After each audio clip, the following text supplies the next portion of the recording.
Instrumentos de evaluación presentan Valentina Costa y Lili Robles. La autoevaluación. La autoevaluación es un proceso por el cual un estudiante reflexiona sobre su propio aprendizaje y desempeño. Es como un espejo donde el estudiante se mira a sí mismo para identificar qué ha aprendido, qué dificultades ha hallado y qué áreas necesita mejorar. La estructura de la autoevaluación suele incluir los siguientes elementos: indicadores de desempeño, se establecen criterios claros y específicos que el estudiante debe alcanzar. Escala de valoración, se utiliza una escala numérica o gráfica descriptiva para que el estudiante se autoevalúe cada indicador. Y un espacio para comentarios, se brinda un espacio para que el estudiante reflexione sobre su aprendizaje y exprese sus dificultades o logros. Bueno, la autoevaluación tiene como finalidad principal fomentar la reflexión crítica en los estudiantes sobre su propio proceso de aprendizaje. Por medio de este ejercicio, los alumnos pueden identificar sus fortalezas y debilidades, lo que les permite reconocer en qué área destacan y cuáles necesitan mejorar. Bueno, tenemos un ejemplo de autoevaluación con el tema medicina tradicional. Los estudiantes realizarán una autoevaluación sobre un tema visto en clase sobre la medicina tradicional. Dichas preguntas abarcan los conocimientos adquiridos y su aplicación práctica. La autoevaluación te pide, como podemos ver allí, datos como el nombre, la fecha y el curso. Y bueno, en conocimientos adquiridos tenemos primeramente como pregunta: ¿has aprendido los conceptos fundamentales de la medicina tradicional? Sí, no.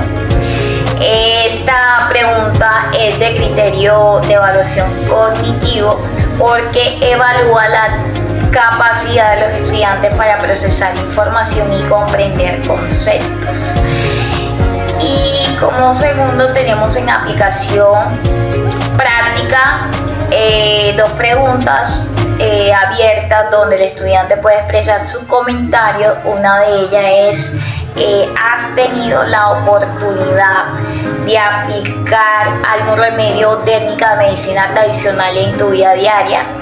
Bueno, estas dos preguntas que se presentan allí son de criterio de evaluación procedimental porque evalúa a los estudiantes cómo aplican sus conocimientos, técnicas en la práctica, así como su capacidad para seguir procedimientos y métodos.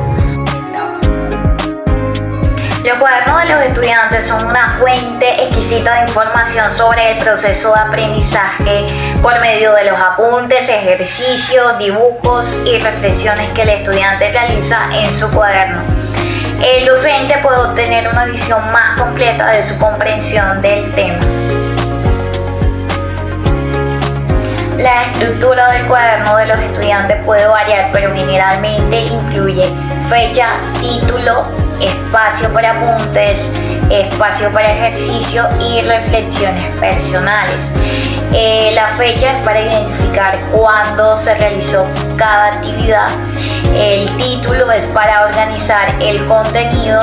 El espacio para apunte es para registrar las explicaciones del docente y los conceptos claves. El espacio para ejercicio es para realizar las tareas y actividades propuestas. Y por último, las reflexiones personales para que el estudiante describa o escriba su pensamiento y dudas sobre el tema.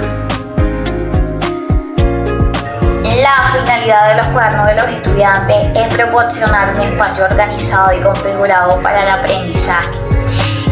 Sirve como anotaciones personales donde los estudiantes pueden anotar conceptos, realizar ejercicios y reflexionar sobre el contenido que han estudiado. Estos cuadernos permiten a los estudiantes organizar la información de manera clara y facilitando la revisión de este.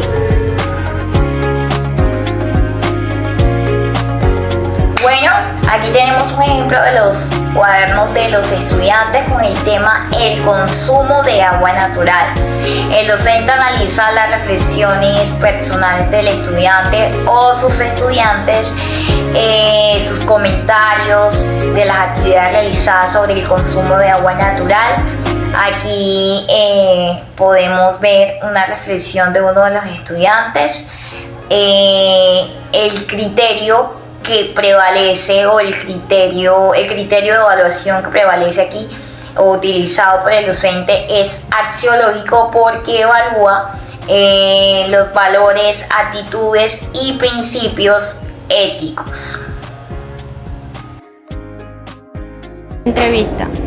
Siendo la entrevista un instrumento de evaluación, lo que podemos definir como un intercambio de ideas u opiniones mediante una conversación que se da entre dos o más personas. En este caso se da una conversación entre el docente y el estudiante, con el objetivo de obtener información más profunda sobre el proceso de aprendizaje.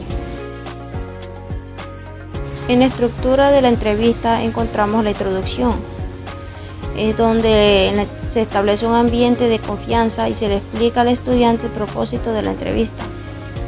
Tenemos también las preguntas abiertas, que se hacen preguntas que encaminan al estudiante a reflexionar y expresar sus ideas de manera amplia y llevándolos a crear sus propios saberes. Preguntas cerradas. Se formulan preguntas que requieren respuestas concretas.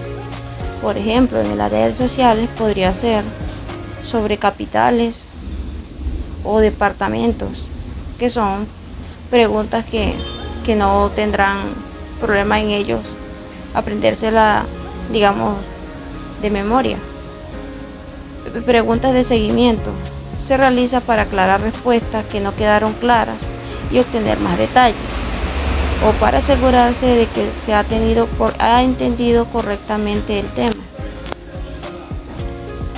En el cierre, siendo la fase final, es crucial para dejar una buena impresión y resumir los puntos de la entrevista, para que el docente y el estudiante puedan encontrar esas dificultades y fortalezas que tiene el alumno. La finalidad de la entrevista educativa es obtener información relevante sobre el proceso de aprendizaje y las necesidades del estudiante, así como facilitar la comunicación entre educadores, estudiantes y en ocasiones padres de familia.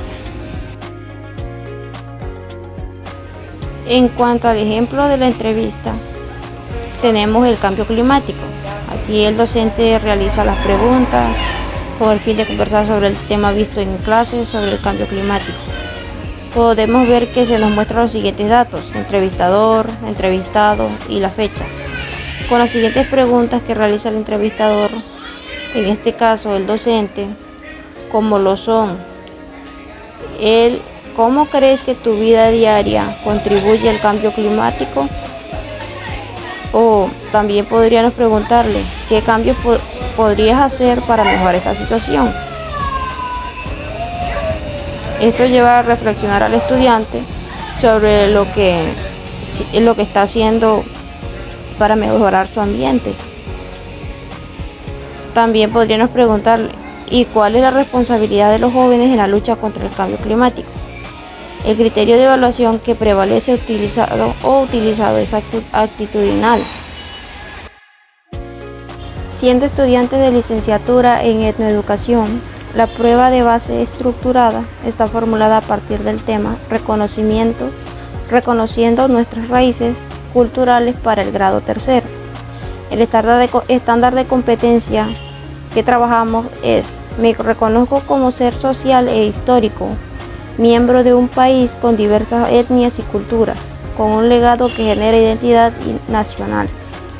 En los derechos básicos de aprendizaje debe trabajamos comprende el legado de los grupos humanos en la gastronomía, la música y el paisaje de la región, municipio, resguardo o lugar donde vive. Evidencias, igual trabajamos con el DBA, evidencia de aprendizaje que describe algunas costumbres y tradiciones que le permiten reconocerse como miembro de una nación a través de la historia de sus abuelos. El objetivo es evaluar el conocimiento del estudiante sobre el legado cultural y la identidad nacional a través de las costumbres, tradiciones y la historia oral.